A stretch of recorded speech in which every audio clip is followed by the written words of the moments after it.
Penundaan pemilu 2024 marak diperbincangkan di media dan membuat gaduh di kalangan masyarakat. Siapa sebenarnya aktor di balik penundaan pemilu 2024?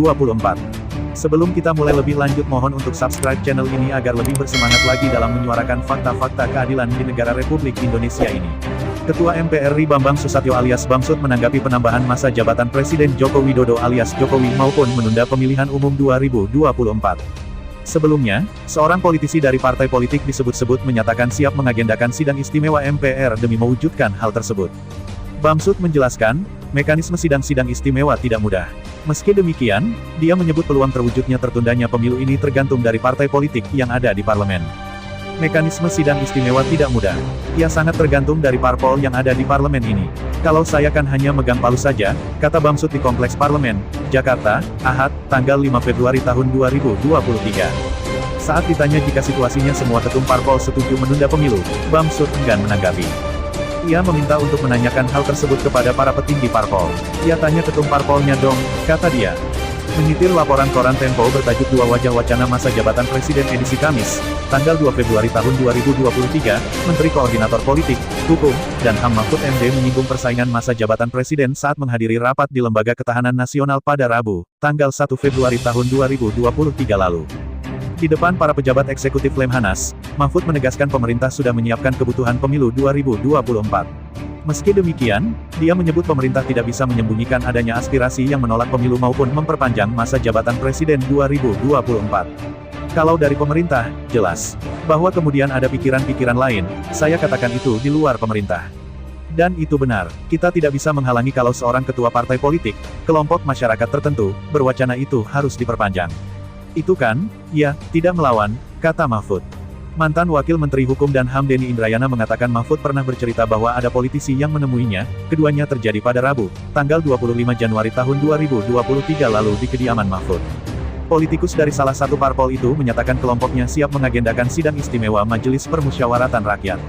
Sekaligus melakukan perpanjangan maupun pemilihan presiden sehingga tidak diperlukan lagi pemilu 2024, kata Denny, menceritakan omongan Sohibul Bait waktu itu. Sebelumnya, Wakil Ketua Umum DPP Partai Demokrat Beni Kabur Harman menilai usulan perpanjangan masa jabatan ini sebenarnya keinginan Presiden Jokowi sendiri. Namun, Jokowi menggunakan orang-orang di lingkaran istana untuk melelang hal itu. Pak Jokowi yang mau perpanjang masa jabatan, tapi orang lain yang disuruh ngomong. Itu kemauan Pak Jokowi melalui tangan-tangan kanannya di pemerintahan, kata Beni saat dihubungi, Ahad, tanggal 5 Februari tahun 2023. Selain Mahfud, ia mencontohkan partai politik petinggi yang mendukung gagasan masa perpanjangan presiden ini.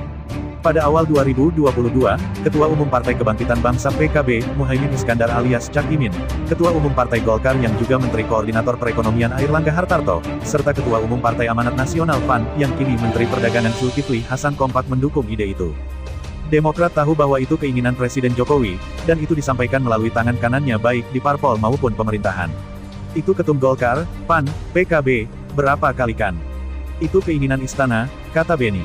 Saya menyatakan bahwa Demokrat menolak keinginan itu.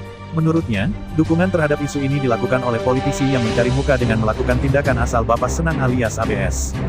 Beni turut sedih hal ini pernah terjadi saat Soekarno menjadi presiden. Dia menyebut saat itu banyak yang mendorong Soekarno menjadi presiden seumur hidup. Kendati demikian, sebagai negara demokratis, Beni menilai aspirasi itu hal yang biasa. Asalkan, kata dia, tidak ada aksi untuk mewujudkan hal itu, misalnya dengan melawan konstitusi. Bukan baru sekarang ada usulan perpanjangan masa jabatan presiden. Sepanjang tidak melawan konstitusi, kalau aspirasi itu kan biasa. Ini kan negara demokrasi, bebas berpendapat, ujarnya. Menarik kesimpulan dari percakapan tersebut tentunya ada upaya besar untuk membatalkan pemilu 2024. Ada skenario perpanjangan masa jabatan Presiden Jokowi dari aktor-aktor mafia politik yang mempunyai kepentingan dan mencoba mengaburkan pelanggaran hukum. Terbukti bahwa sampai hari ini skenario itu berjalan, faktanya. PN Jakarta Pusat putuskan tunda pemilu 2024, dan mengejutkan Wapres tegaskan, putusan belum final dan tetap pada rencana awal di Sekretariat Negara. Tentu ini menjadi tanda tanya besar bagi publik. Mereka yang mempunyai kepentingan tidak berpikir sedikit pun terkait rakyat, penundaan pemilu menciptakan ketidakstabilan politik yang dapat mengganggu ekonomi Indonesia. Ketidakstabilan menimbulkan kontraksi ekonomi. Menunda dan merekayasa pemilu bisa mengganggu ekonomi nasional kelak di kemudian hari. Silahkan masyarakat menilai sendiri.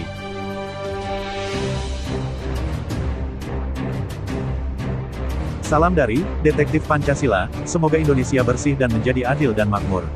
Sampai jumpa di video berikutnya.